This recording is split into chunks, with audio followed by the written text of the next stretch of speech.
मेरे प्यारे भाई और बहनों, आप सभी को नमस्कार। मेरे channel explain by AG sir में आप सभी का फिर से स्वागत है। और ज्योमेट्री की हम कंसेप्ट सीरीज में लास्ट हमने सेंट्रॉइड देखा था।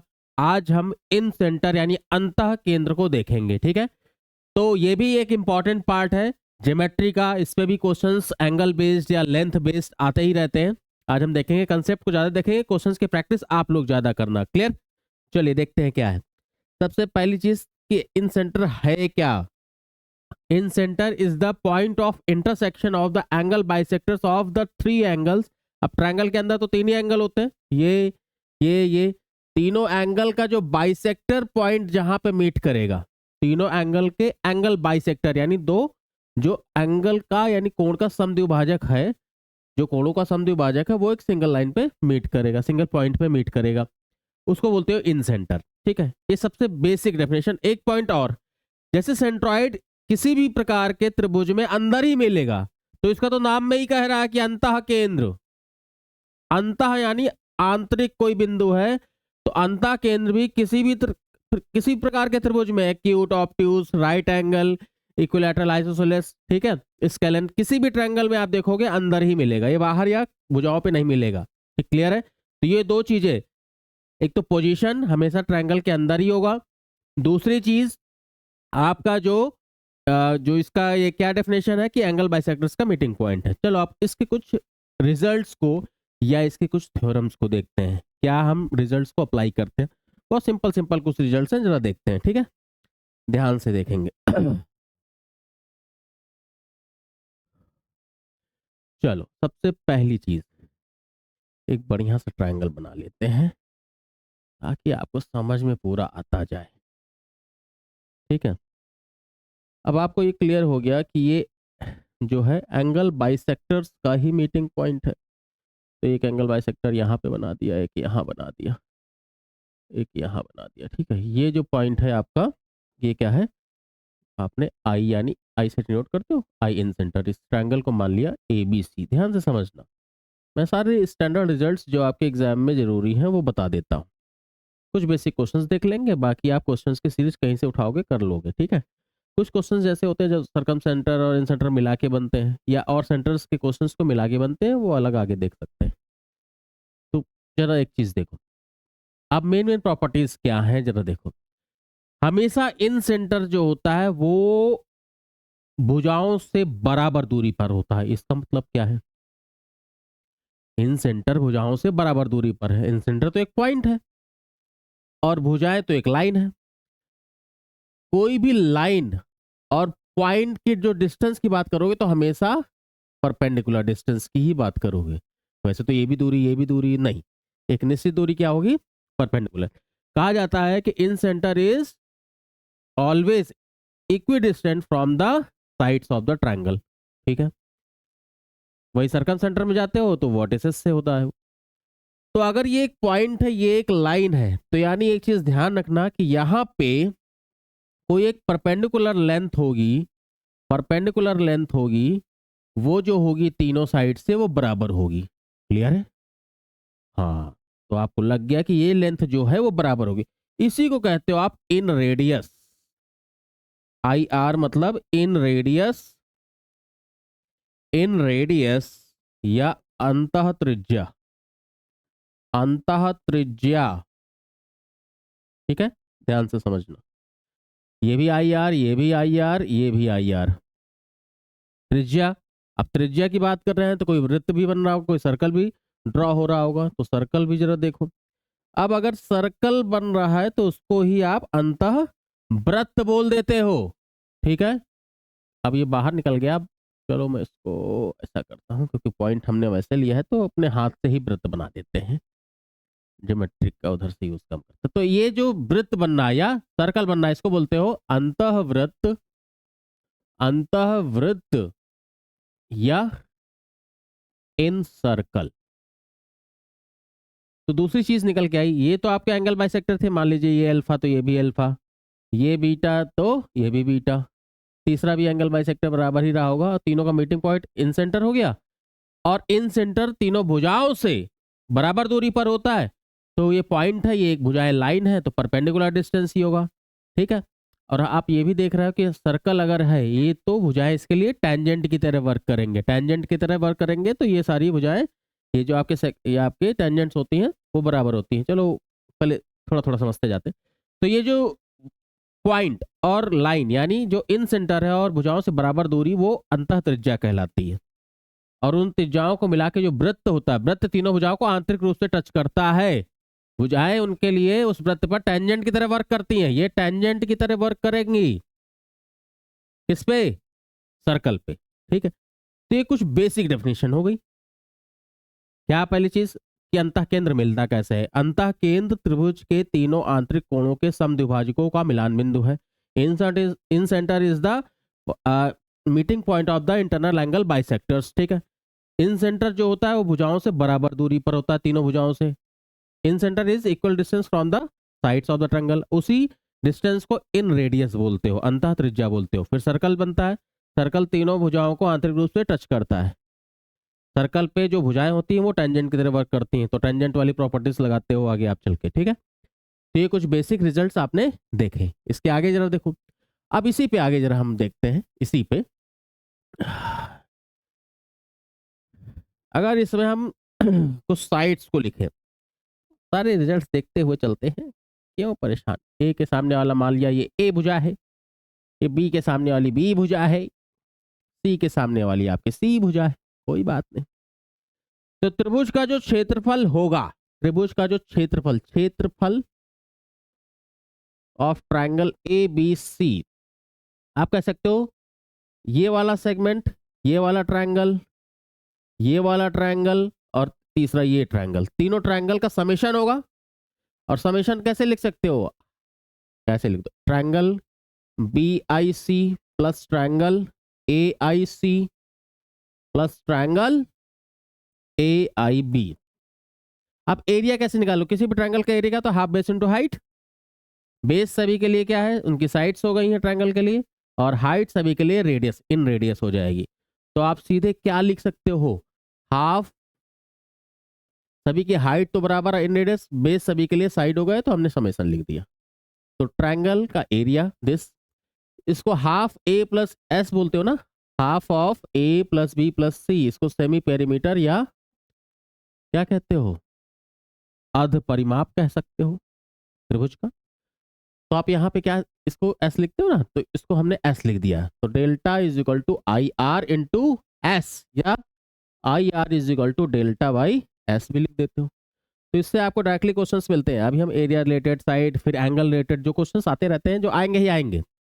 तो किसी भी अंतःवृत्त में, अंतःवृत्त में, अंतःवृत्त में जो त्रिज्याएं हैं वो तीनों अलग अलग जो त्रिभुज बन रहे हैं उनकी ऊंचाइयां बन जाएंगी और कुछ ये रिलेशन देंगी। तो in radius is equal to delta by S. Delta मतलब उस त्रिभुज का एरिया, एस क्या है, हाफ ऑफ द पेरीमीटर। मतलब क्या है, अगर एक त्रिभुज, इसमें क्वेश्चन कैसे पूछे जाते हैं, एक त्रिभुज है उसकी तीनों भुजाएं दे दी, ठीक है, भुजाएं दे दी आपको, क्षेत्रफल नहीं भी दे रहा तो कोई बात नहीं, तीन भुजाएं दे दी, कह दिया कि उसकी इन रेडियस बताओ। तो आप तीनों भुजाएं हैं, तीनों भुजाएं हैं, अगर जैसा भी त्रिभुज है आपका, अगर समकोण है तो बहुत अच्छी बात है, नहीं तो हीरोन्स फॉर्मूला आप लगाते हो, root over S S minus S minus B S minus C लगा के आप उसका एरिया निकाल सकते हो। ऐसा आपको पता चल जाएगा अगर भुजाएं पता है तो।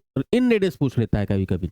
अगर मान लो आपको त्रिभुज की तीनों भुजाएं दे दिया और अंतः त्रिज्या पूछ लिया, तो आप एरिया निकालते हुए इन रेडियस निकाल सकते हो। क्लियर। मैं यहाँ पे अभी पहले केवल कंसेप्ट सीरीज चला रहा हूँ, कंसेप्ट क्लियर करा रहा हूँ, क्वेश्चन सीरीज नहीं चला रहा हूँ। क्वेश्चन कुछ बेसिक बताऊंगा जरूर, लेकिन क्वेश्चन आप खुद से प्रैक्टिस करिए, कंसेप्ट को मेरे से समझिए। क्लियर, ठीक है। तो यहां तक समझ में आ गया। अगर त्रिभुज की भुजाएं दी गई हैं और आपसे पूछ रहा है कि त्रिभुज का इन रेडियस क्या होगा, तो आप बता सकते हो। क्लियर, चलिए आगे देखते हैं। अब ये आपका था भुजाओं से रिलेटेड कुछ ऐसा। अब यहीं पे हम क्या कुछ जो बहुत इंपॉर्टेंट, मतलब एंगल से रिलेटेड कहा जाए, हलवा क्वेश्चन भी है, लेकिन प्री क्या मेंस तक में पूछ लिया जाता है यार। क्या है, जैसे देखो एक रिलेशन बताऊंगा, उससे सब समझ में आ जाएगा आपको। ठीक है, जैसे मान लो यहाँ पे ए है, ये बी है, ये सी है, ये आपका इन सेंटर है। तो इस और इस एंगल में क्या रिलेशन है, एंगल ए और बी आई सी में। एक को पहले समझो फिर सबको समझ जाओगे। ये मान लीजिए कुछ ये अल्फा है तो ये भी अल्फा होगा क्योंकि एंगल बाइसेक्टर है, आई है। ये बीटा है तो ये भी बीटा हो जाएगा। क्लियर है? अब एक चीज देखो, आप क्या I B I C angle B I C के बारे में क्या कह सकते हो? Angle B I C that is equal to, आप कह सकते हो 180 minus alpha plus beta. 180 minus angle alpha plus angle beta, ऐसे कह सकते हो। क्लियर है? और अगर आपसे बस ए के टर्म से पूछा जाएगा तो हम ज्यादा कुछ नहीं करेंगे। अब जब देखो हम यहाँ प्रूफ नहीं पढ़ रहे हैं, प्रूफ आप खुद लगाना। अगर एक में रिजल्ट ट्रायंगल, पूरे ट्रायंगल का एरिया क्या लिखो एंगल्स के टर्म्स में कैसे लिखोगे? तो angle A plus 2 alpha plus 2 beta मिला के कितना हो जाएगा? 180 डिग्री। और अल्फा प्लस बीटा को एंगल ए के टर्म्स में चेंज करोगे तो आपके पास जो रिजल्ट आएगा, मैं रिजल्ट लिख ले रहा हूं, angle B I C is equal to 90 plus half of angle A. मैंने बता दिया यहाँ पे अल्फा प्लस बीटा को इस वाले रिजल्ट से आप ए के टर्म्स में, अब देखो उधर देखो 180 minus A divide by 2, 180 minus A divide by 2 करोगे तो आपके पास ये रिजल्ट आ जाएगा। तो यहाँ पे एक रिजल्ट पहले आपके पास आ गया। तो मतलब कैसे ध्यान देना है कि जब वर्टेक्स एंगल के साथ जो इन सेंटर में एंगल बनना है उसका रिलेशन कुछ दिखा रहा है, तो अगर ये बी और सी वाला एंगल बाइसेक्टर है तो ए के साथ क्या बनाता है? 90 प्लस हाफ ए बच्चों, 90 प्लस हाफ ए। यही अगर दूसरे के साथ, ये समझ में आ गया होगा, इसको आप चाहे स्क्रीनशॉट या ऐसे समझ सकते हो, आराम से नोट करते रहना। फिर से देखो, अगर यही दूसरे के साथ या तीसरे के साथ में बनाता हूं तब कैसे आप इसको कर सकते हो। चलो ध्यान से देखो, यहां से देखो, अब मैं यहाँ पे तीनों को बना रहा हूँ। ये ए बी सी, ये आई है आपका, तो ये वाला क्या हो जाएगा? 90, वर्टेक्स एंगल का हाफ जोड़ देना है बस। इसको देखोगे तो 90 तो सभी में जोड़ना है। अब इसका वर्टेक्स एंगल कौन सा बनना? B, B plus half of B. इधर इसको जोड़ोगे तो 90 प्लस हाफ ऑफ सी। तो हमेशा वर्टेक्स एंगल के साथ जो आपका ये जो इन सेंटर का एंगल का क्या रिलेशन, इस पर डायरेक्ट क्वेश्चन बहुत बार पूछे जाते हैं, हमेशा पूछे जाएंगे। तो आपको ध्यान रखना है क्या होता है? 90 plus half of A. Clear? तो एक तो ये रिजल्ट आपको पता चल गया। ठीक है, इस पे क्वेश्चन पूछे जाते हैं। मान लो दूसरा वाला मैंने क्या लिखा, मान लो आपसे ए आई सी के लिए पूछा तो आपने क्या लिख दिया? 90 तो लिख ही देना है, 90 तो आपको क्या करना है? लिख ही देना है। तो ए आई सी अगर लिखा, ए और सी लिखा है तो बी जोड़ना होगा, ऐसे सोच सकते हो। ए सी तो दिया है तो बी जोड़ना होगा। अब मान लो ए आई बी मैंने लिख दिया तो ए और बी तो लिखा ही है, तो यहाँ सी जोड़ना होगा फिर, हाफ ऑफ। तो ये रिजल्ट आपके डायरेक्टली पूछे भी जाते हैं, तो इन क्वेश्चंस को आप आसानी से कर सकते हो, इसमें कोई बहुत बड़ी बात नहीं है। ठीक है, और आगे अब आते हैं इन सेंटर से रिलेटेड जो एंगल बाइसेक्टर थ्योरम यूज होती है, क्योंकि यहाँ पे क्या है, इन सेंटर कैसे मिल रहा है? एंगल बाइसेक्टर्स का भी मीटिंग पॉइंट है, एंगल बाइसेक्टर का ही तो मीटिंग पॉइंट है। चलो देखो, अब जरा फिर से जब आप ज्योमेट्री में ट्रायंगल्स की बेसिक प्रॉपर्टीज देखोगे, जैसे ये ए बी सी मैंने लिख दिया,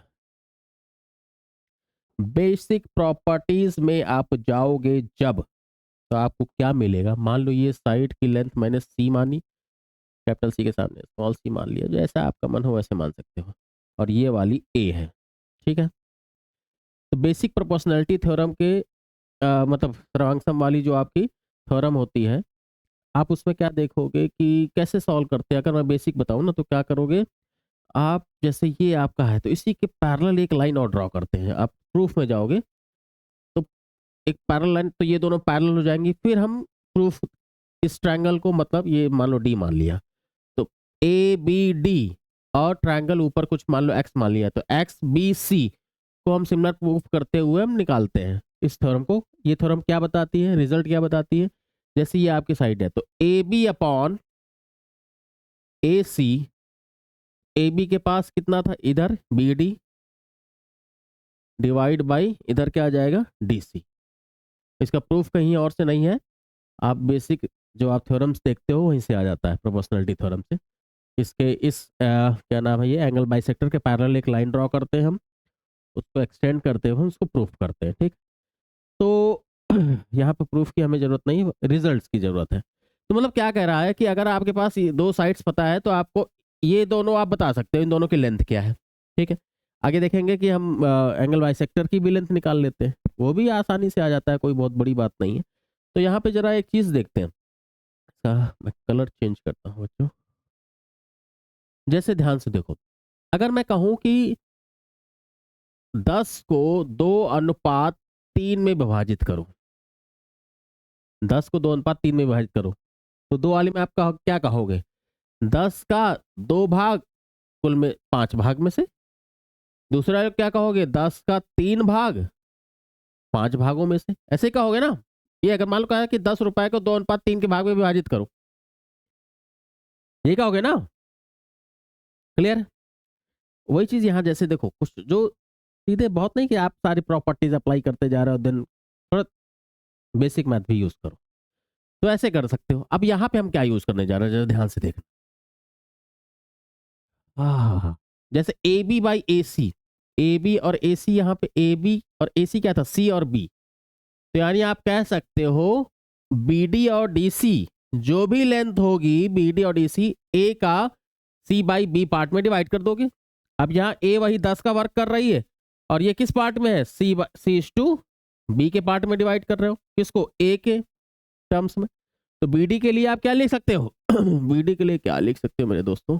बी डी के लिए कुल क्या है? ए तो दिया है, और उसके पास क्या है? ए सी डिवाइड बाई बी प्लस सी, कह सकते हो कि नहीं? और यही अगर मैं डीसी के लिए बोलूं तो आप क्या कह सकते हो उसको? ए में से ए का बी पार्ट मिलेगा, टोटल बी प्लस सी में से।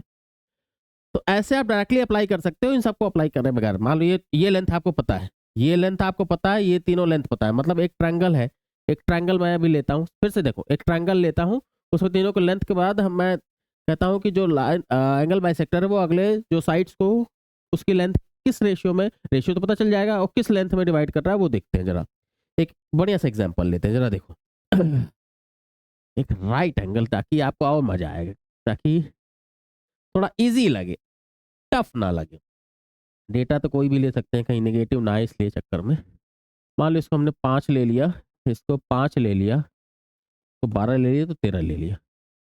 अब तीनों वजह पता है, मान लिया कि ये कोई एंगल बाइसेक्टर है, ये अल्फा है, अल्फा है, ये किसी डी पॉइंट पे मिल रहा है।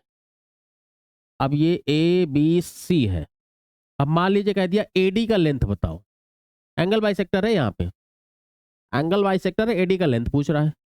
तो आप बहुत आसानी से बता सकते हो, यहाँ पे बता सकते हो ना। क्या करते थे, मैंने भी बताया कि मतलब ये जो है ये जो AC है, AC में से ये AD और DC जो किस रेशियो में होंगे? 5 और 12 के रेशियो में डिवाइड होंगे, यही दिया हुआ है, इसी रेशियो में तो डिवाइड होंगे। क्लियर?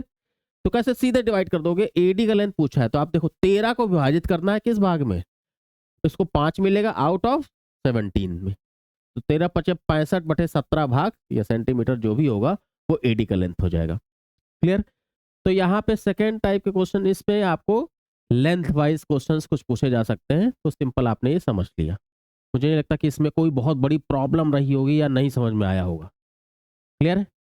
अब यहाँ पे अगर देखते हैं कि ये जो एंगल बाइसेक्टर है, एंगल बाइसेक्टर है वो किस रेशियो में डिवाइड होता है, उसको भी देख लेते हैं। चलो, ये ट्रायंगल मैंने राइट एंगल लिया, बाकी कोई भी ट्रायंगल ले सकते हो, कोई भी ट्रायंगल लेके सॉल्व कर सकते हो। क्लियर? और अगला जरा देखते हैं।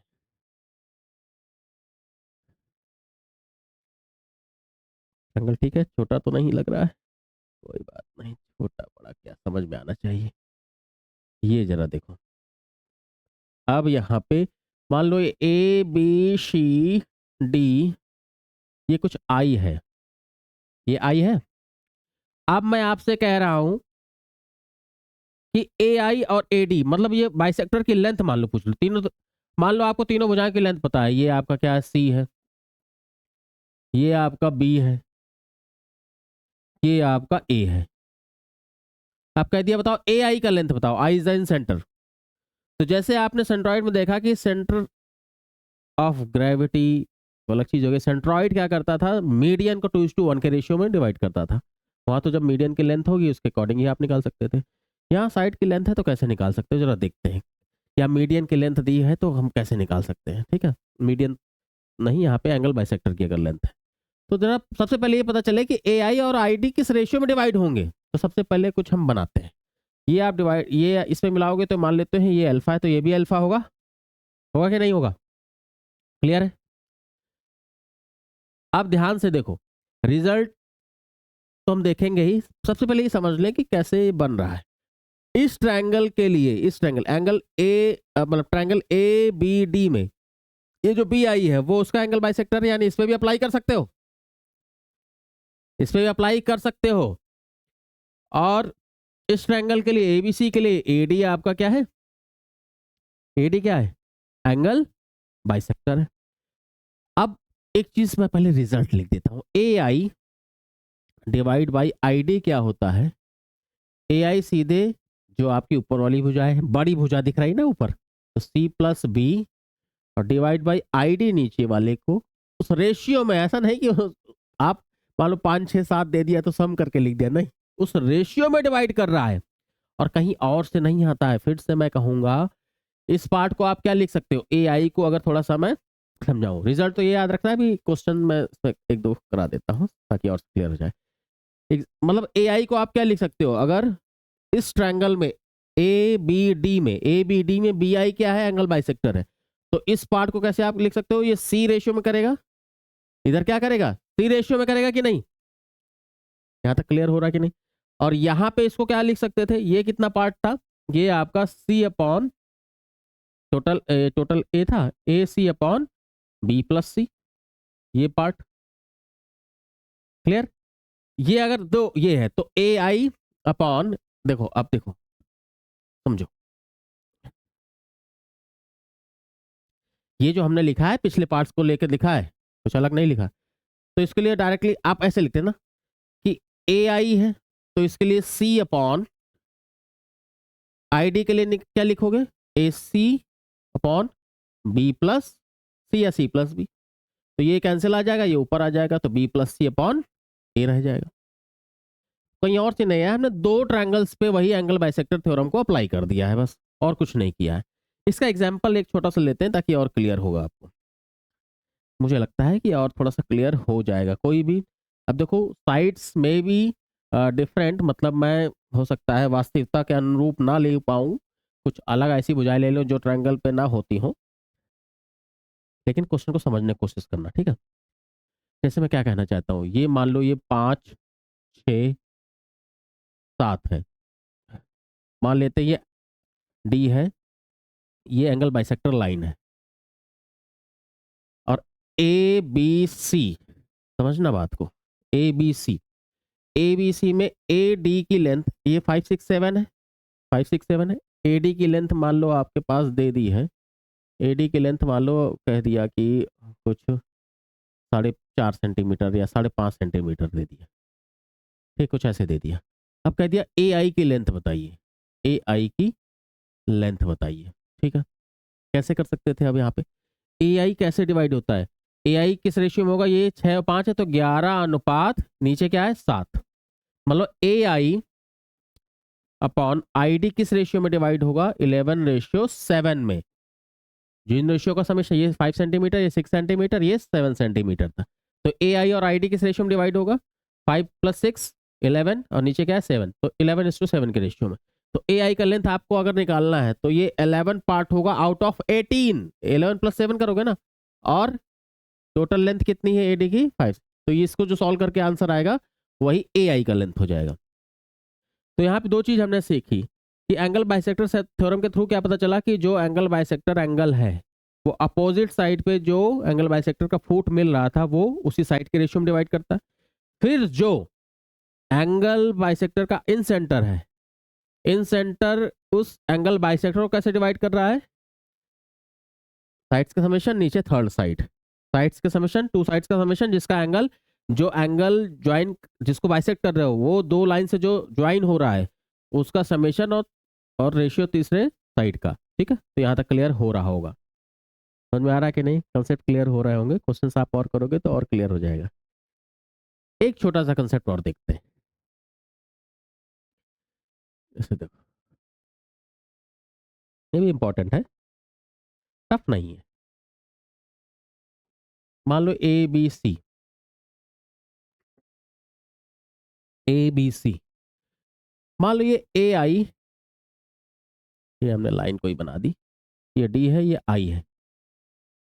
यहाँ पे आई मतलब बीसी के पैरेलल कोई डीई आपने, डीई इसको एक्स मान लेते हैं, कुछ कोई बात नहीं, ये आई है incentre, D is parallel to B C. इसमें डायरेक्ट कभी कभी क्वेश्चंस मिल जाते हैं कभी कभी आपको, तो जरा ध्यान से देखिएगा। कभी कभी आपको दे दिया कि इफ बी डी बराबर डी बी बराबर या बी डी बराबर 6 सेंटीमीटर, ए सी बराबर 5 सेंटीमीटर, देन फाइंड डी। ठीक है, ऐसे क्वेश्चंस कभी कभी मिल जाते हैं। तो कहीं दूर से मंगल ग्रह से नहीं आए हैं क्वेश्चंस, बहुत ही इजी हैं और आप आसानी से कर सकते हो। जैसे देखो ये आई है, तो आप यहाँ से बी से अगर इसको मिलाओगे तो ये अल्फा ही रहेगा। क्लियर है, समझ में आ गया कि नहीं? इधर भी आप मिलाओगे तो ये बीटा और बीटा ही रहेगा। क्लियर है, बीटा और बीटा ही रहेगा। क्लियर, तो जरा ध्यान से अगर देखा जाए तो अगर ये अल्फा है और ये पैरेलल लाइन है तो ये अल्फा, तो ये भी अल्फा हो जाएगा, आप कह सकते हो ऑल्टरनेट एंगल। ये दोनों एंगल है तो ये बराबर इसके हो गया। तो अगर ये आपको कितना दिया 6 सेंटीमीटर, तो ये भी 6 सेंटीमीटर हो गया। इसी तरह ये बराबर इसके हो जाएगा, तो 5 सेंटीमीटर। तो कभी आपसे ऐसे क्वेश्चन पूछे जाए तो ये सीधे इन दोनों का समेशन कर देना, इन दोनों का समेशन कर देना, मतलब डी बराबर 11 सेंटीमीटर, मतलब ये 5 6 मिलके कितना हो गया 11 सेंटीमीटर। इसमें एक दो बार क्वेश्चन पूछे गए हैं तो आप कर सकते हो, इसको बहुत आसानी से कर सकते हो। ये इंसिलेंडर की एक बहुत बढ़िया प्रॉपर्टी है, बहुत बढ़िया प्रॉपर्टी है। एक प्रॉपर्टी और मैं बताता हूँ जो आप याद रखोगे। ठीक है, अ, अगर मान लो पूछी जाए तो आपको पता होनी चाहिए प्रॉपर्टी, बस याद रखो। अभी तक तो नहीं पूछा गया है, लेकिन अगर पूछा जाए तो आप इसको कर सकते हो। अगर इस एंगल के जो हाइट्स हैं H1, क्योंकि यहाँ से अलग है, हाइट दे दिया ये कोई इन सेंटर या उसका नहीं है, लेकिन यही बता दे रहा हूँ, इन रेडियस रिलेटेड है ना इसलिए।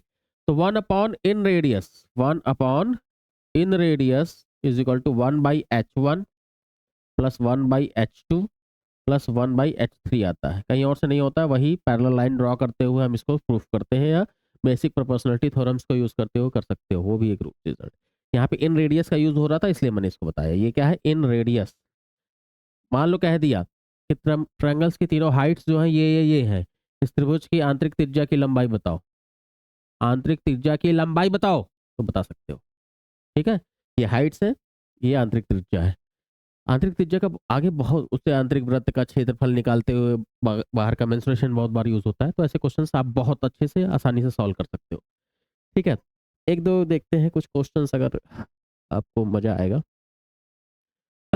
कुछ अगर क्वेश्चंस मिल जाता है, अच्छा ये कुछ है, कुछ जैसे ये क्वेश्चंस आए होंगे कुछ ना कुछ। देखो, the perimeter of the triangle A B C, question ध्यान से देखो, perimeter of the triangle A B C is 24 centimetre, side B C is 9 centimetre, A D bisector है B A C, while I is the in centre. तो A I और I D is equal to, अभी देखा ना कि जो इन centre है उस, जो इन सेंटर है वो एंगल बाइसेक्टर को किस रेशियो में डिवाइड करता है, साइड्स का समेशन और थर्ड साइड, साइड का समेशन, अपर साइड जिस एंगल का बाइसेक्ट हुआ है वो जिस साइड से मिलकर बन रहा है उसका समेशन, और थर्ड साइड के रेशियो में डिवाइड होता है, एंगल बाइसेक्टर को डिवाइड करता है वो इन सेंटर। तो यहाँ पे आप कर सकते हो आसानी से, क्यों नहीं कर सकते हो, बहुत आसानी से। आया हुआ क्वेश्चन है ये, देख रहा ना, आया हुआ क्वेश्चन है, ये CHSL में आया हुआ क्वेश्चन। तो मान लो ये ए बी सी है, ए बी सी है, इसमें ये हम बना देते हैं, ये आई है, ए बी सी यानी पेरीमीटर ए प्लस बी प्लस सी दिया हुआ ना 24 सेंटीमीटर। ठीक है, साइड बी सी दिया हुआ है 9 सेंटीमीटर। ए आई और आई डी पूछा है ना, तो इन दोनों का समेशन कितना हो जाएगा, इन दोनों मतलब ए बी प्लस ए सी का समेशन कितना हो गया, 24 - 9 कर दोगे 15 सेंटीमीटर। तो इन दोनों का समेशन 15 है, तो ऊपर 15 हो गया, नीचे आपका 9 है, तो 15/9 है, 3×5 = 15, 3×3 = 9, तो 5/5 3 में डिवाइड करेगा। तो ये थ्योरम अगर आपको पता होती तो डायरेक्टली आप आसानी से कर सकते थे। क्लियर है कि नहीं? ओके है, ओके रिपोर्ट। ठीक है, अब ये कुछ एंगल वाले क्वेश्चंस ये भी आप आसानी से कर सकते हो। इन अ ट्रायंगल, देखो L is the in center of triangle O N P, ठीक है बना देते हैं O N P, O N P, L is the in center, L को बना दो इन सेंटर। तो ओ एल पी, ये कुछ दिया हुआ O L P plus O N P, O N P मतलब दोनों का समेशन दे दिया, ये और ये मैं क्या बताया था, इसका ये क्या होता है 90 plus half of this angle, तो दोनों क्या दिया था O L P plus triangle O N P, ये क्या होता है 90 plus half of O L P ही होगा, सॉरी ओ एन पी, पहले तो इसको लिख लो, ये दोनों दिया हुआ 195 डिग्री। आप इसको क्या लिख सकते हो इसके टर्म्स में, इसको ओ एल पी को क्या लिख सकते हो 90 degree plus half of O N P, ठीक है, ओ एन पी आपके पास आ जाएगा तो ओ एल पी भी आ जाएगा, plus angle O N P 195, ये कट करोगे तो 105, ये तीन, 3/2 भाग एंगल ओ एन पी, तो 3 × 3 = 9, 3 × 5 = 15, 35 दूनी 70, यानी ओ एन पी ये आपका 70 आ गया, ये 70 डिग्री है तो 90 प्लस 70 मतलब 35, 125 डिग्री। देखो ये मैंने बेसिक बता दिया, बाकी आपकी अच्छी कैलकुलेशन है तो आप ऐसे देखते देखते कर लोगे, मतलब एंगल वाले जो इन सेंटर से क्वेश्चन आते हैं वो यही इसी पे घूमते रहते हैं, 90 प्लस हाफ पे या अपर एंगल, वर्टेक्स एंगल पूछ लेगा या इन सेंटर पे जो एंगल बनता है उसको पूछ लेगा। तो ऐसे क्वेश्चंस आप आसानी से सॉल्व कर सकते हो, मुझे नहीं लगता कि ऐसे क्वेश्चंस में आपको कोई प्रॉब्लम होनी चाहिए, ठीक है। तो क्वेश्चंस और अच्छे अच्छे लेके आगे आएंगे, मैंने कंसेप्ट समझाने का बताया, कंसेप्ट सीरीज है, क्वेश्चन सीरीज अलग चीज है, कंसेप्ट आप समझो, क्वेश्चंस में डाउट होता है तो क्वेश्चंस आप मुझे भेज सकते हो, मैं आपका अच्छा सोल्यूशन बना के आपको या और कैसे सॉर्ट हो सकता है उसको समझा सकता हूँ, ठीक है। यहाँ तक मुझे लगता है क्लियर हो गया होगा। जय हिंद।